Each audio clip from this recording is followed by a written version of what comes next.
Dylan, what are your thoughts on this one? You know what? It's always a difficult first period coming out.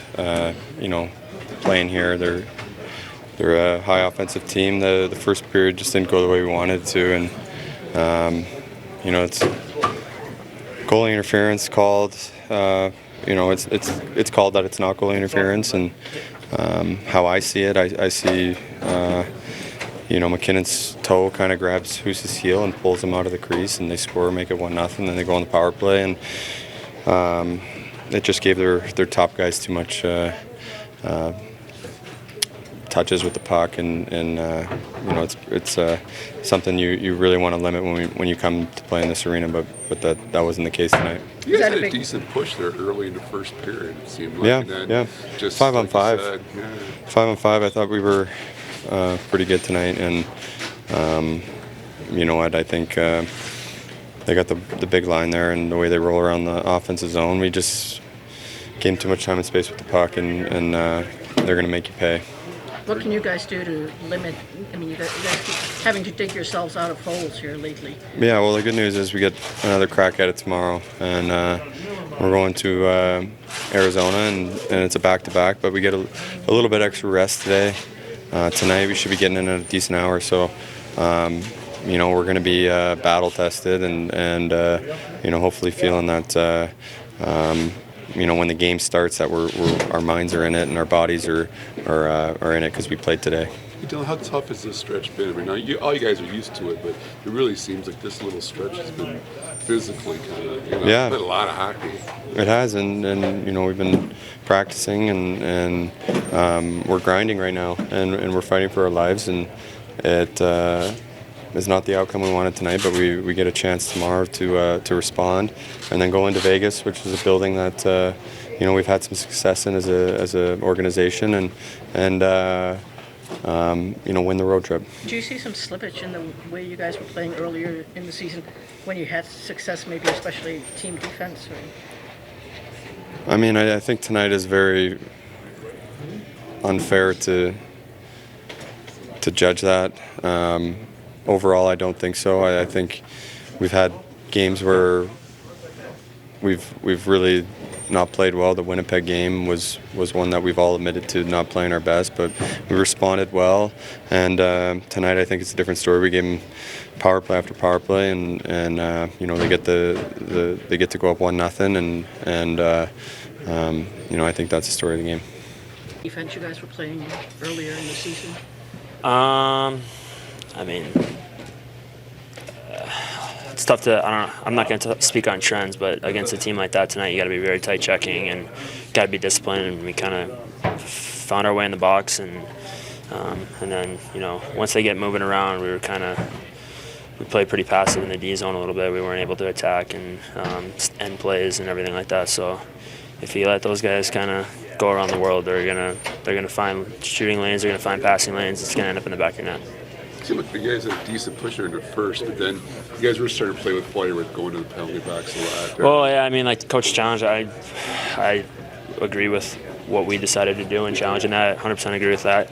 So you'll kill that off, and then I think the too many men was the one that they could call it on. So yeah, but I mean, their power play's lethal. You can't just give them chance after chance after chance. So and then they get one and they start feeling good. So you got to be disciplined against that team. How much does being in the box so much kind of affect your offense and being able to? Well, it affected our rhythm a lot. I mean, I think depending on when the penalty is taken, depending on the flow of the lines, you got guys sitting there for 5 minutes, and especially when it's back to back. I mean, I don't know.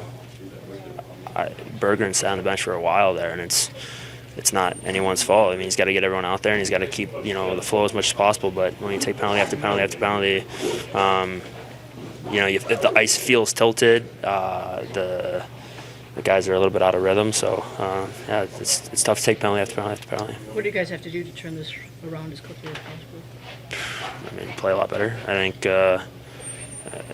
we didn't play that bad. It's tough to say that, but. We got to finish our chances. We got to be ready to go right away, and we got to be tight checking right away. I think we've our gaps just are a little bit too big, and we're a little too slow to close in the D zone. And and you give these guys an inch, it's game over. So you got to be really disciplined in that game, and that's what we're gonna have to stick to going forward. Hey, you guys are used to it, but it's been a lot of hockey here lately, a lot of games, a lot of practices. Just kind of wear on people after a while. I mean, we had a 5-day break. What's today? The 15th, 16th?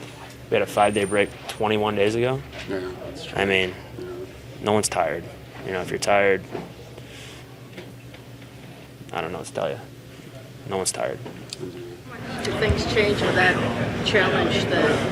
Yeah, well, I thought we had a good start, and obviously we had a D-zone breakdown on the goal. So I'm sure there's some momentum, but then it gives them the power play. They don't score on it, but I just think there's some momentum on it. It's frustrating in a whole in that I don't mind our first period. We obviously had some looks.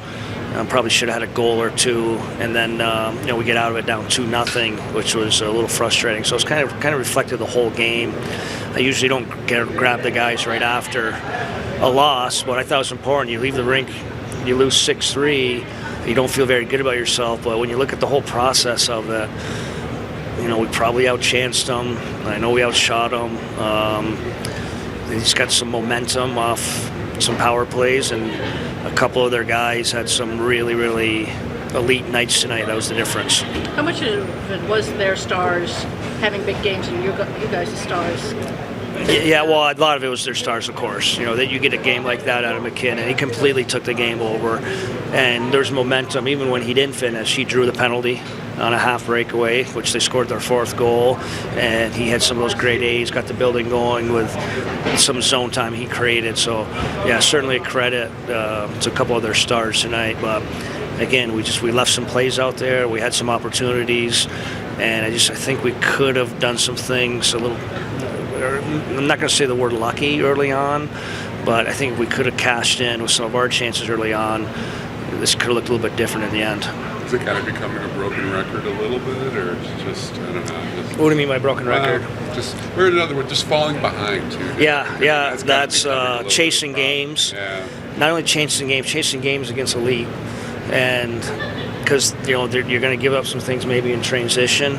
And when you play this team in transition, it's McKinnon and the boys on the rush. So, yeah, it's a little, broke record. We've had some of these games where our process and game is okay, but we're coming out of it down 1-0, down 2-0, down 3-1. Something I'm sure certainly we can be better on. Was Helper just get him some... 100%. Get him some rhythm for tomorrow. He's going to play tomorrow. We are playing the whole time. Is to play Hellberg tomorrow. Get him a little rhythm in his game. And he did that. He made a couple of good saves. I don't think he wants a 160-foot Nathan McKinnon breakaway as part of rhythm for the next night, but I thought he looked fine tonight, and I thought it was important. As a group, we kind of built our game for tomorrow night. Switched the lines up a little bit. I thought that helped, and we'll probably see a similar look with our lines tomorrow with Hellberg and that. Nedeljkovic, I'll just comment on that, Derek. What do you see ahead for him now in the near future? Yeah, I meant it when I said earlier. I don't think we've given up on him at all. He's still number 3 in our organization. There's still a lot of unknowns within our goaltending. Asked him to go down there and get his game in order. Probably a calculated risk in putting him on waivers. And he's going to continue to play there, and he'll be a potential option for us down the road. Was Sundqvist a healthy scratch? I would call it a healthy scratch, but Sonny's body's been through a lot, and I thought this was an opportunity on a back-to-back on where he didn't have a lot of pop in his game last time around to give him a night off. If this was a single game with a day or two off, he probably would have been in the lineup tonight. Just that was an opportunity to maybe take advantage of having 13 forwards that we all feel can play for us. Do you feel like the team knows what has to happen tomorrow night? I think the start's going to be good. Hopefully we can build off some of our play. And I know it's human nature. They probably back off a little bit with the 4-goal lead. But even up to that 4-goal lead, we had some stretches in our game were pretty good. So hopefully something we can build off, get a good start, and hopefully flip these outcomes. How would you assess Husso here lately? It's a difficult stretch because they're really tough reads. It's not like he's they're tough reads because obviously he's made some spectacular saves. He's made some eye-popping saves at crucial moments, but the wrister from the point goes in. Even McCarr's goal might have fanned on it. That hits the middle of the net. Like, I think we've probably asked too much from him lately, and he's played some hard goalie games. But I think there's some of these saves I think he would even want back, a little more complete game. Maybe reflects a little of our team, where you want a little more complete game to be successful.